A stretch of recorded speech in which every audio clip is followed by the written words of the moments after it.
नमस्कार बालमित्रांनो, मी आज तुम्हाला सावित्रीबाई फुले जयंती याविषयी 2 शब्द सांगणार आहे. ते तुम्ही शांतपणे ऐकून घ्यावी ही माझी नम्र विनंती. जिच्यामुळे शिकली दिनदुबळांची मुले, तीच ना अन्नदाती क्रांती ज्योती सावित्रीबाई फुले, तीच ना अन्नदाती क्रांती ज्योती सावित्रीबाई फुले. होय, मी सावित्री ज्योतिबा फुले बोलते. एरवी बोललेही नसते, पण माझ्या विचारांची तुम्ही घोटून क्रिम केले. चक्क माझी देवी बनवून मला फोटो मध्ये फ्रेम केले. जमेल तेव्हा जमेल तसे माझी सोयीनुसार कौतुक करता. खरे दुःख याचे की तुम्ही मला गृहीत धरता. त्याचा राग मी तुमच्या समोर खोलते.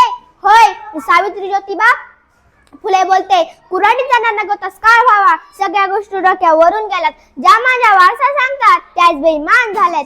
असे होईल मला काय माहित, मला कुठे पुढचे दिसले होते.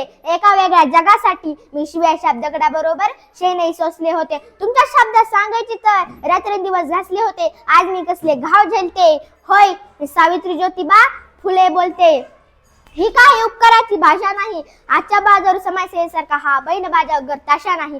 मी विसरून गेले होते आम्ही कोण विष पचवले आहे. हल्ली मात्र तुम्ही आमच्या आत्मसन्मानाला डिचवले आहे. म्हणूनच तुमच्या कानी हे घराने घालते.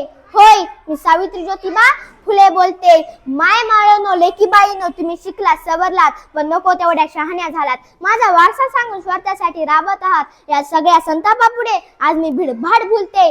होय, मी सावित्री ज्योतिबा फुले बोलते. बाईपणाचे दुःख काय असते तुमच्यापेक्षा जास्त भोगले. आशात पाहून सांगा मी सावित्रीच्या शब्दाला जागले. तकलादू आणि भंबक त्रिमुक्तेची नशा तुम्हाला चढली आहे. कपडे बदलले की पुरोमागे घेता येते. ही फॅशन तुम्ही पाडली आहे. शिकली सवरलेली माझी लेक संस्कृतीच्या नावाखाली नाकाने कांदे सोलते. होय, मी सावित्री ज्योतिबा फुले बोलते. मान नको, पान नको, आमचे उपकारही फेडू नका. कीर्तन काही नको, जोडायची म्हणून भाषणही जोडू नका. वाघिणीचे दूध पिऊन कुत्र्यांसारखा गोंडा घोळीत आहात. धर्मसंस्काराच्या नावाखाली टाकाऊ परंपरा पाळीत आहात. तुमच्या या चिपाडलेल्या डोळ्यात म्हणून हे अंजन घालते. होय, मी सावित्री ज्योतिबा फुले बोलते. तुम्हाला आज काही सुद्धा सोसायचे नाही. काढणारे काढीत आहेत, तुम्हाला शाळा काढीत बसायची नाही. तुम्ही फक्त पुरोगामित्वाचा खरा वासा घ्यायला पाहिजे. एखादा त्याला आधार द्यायला पाहिजे. शाळा कॉलेजचे पीक तर हायब्रिड सारखे डोलते.